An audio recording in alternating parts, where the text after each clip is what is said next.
Hello everyone, आज हम पढ़ेंगे क्लास सेकंड की हिंदी का पार्ट 7 मेरी किताब। तो देखो इसमें क्या होता है।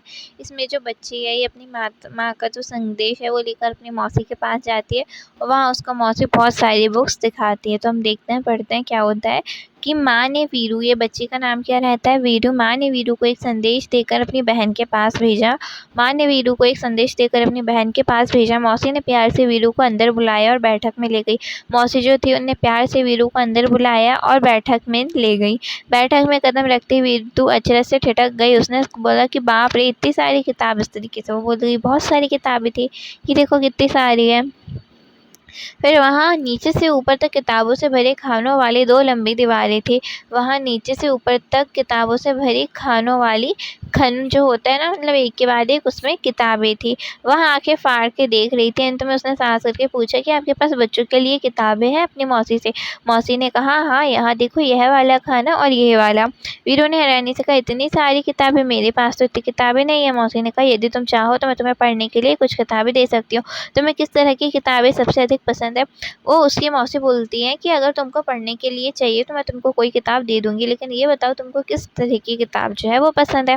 तो वीरू बोलती है धीरे से कि मुझे नहीं पता मेरे को कैसी पसंद है। मौसी ने किताब निकाल कर वीरू को पकड़ाई और कहा, तुम यह पढ़कर देखो। वीरू घबराकर पीछे हटी और बोली, बाप रे, यह तो बहुत मोटी है।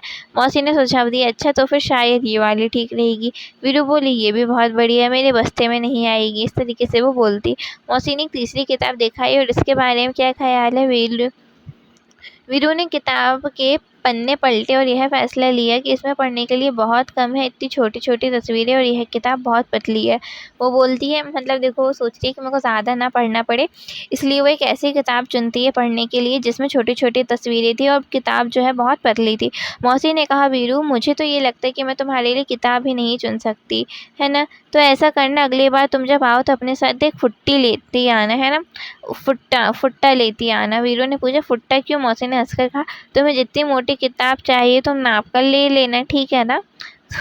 तो देखो यहाँ पे वीरू ने माँ के पास भेजे हुए कागज को मेज पर रखा और भाग खड़ी हुई। अब देखो, मतलब उसकी मौसी ने क्या कहा कि वीरू, तुम एक काम करना, जब उसको कोई भी किताब पसंद नहीं आई तो कि तुम एक फुट्टा ले आना। फुट्टा मतलब शायद नापने का कुछ होगा।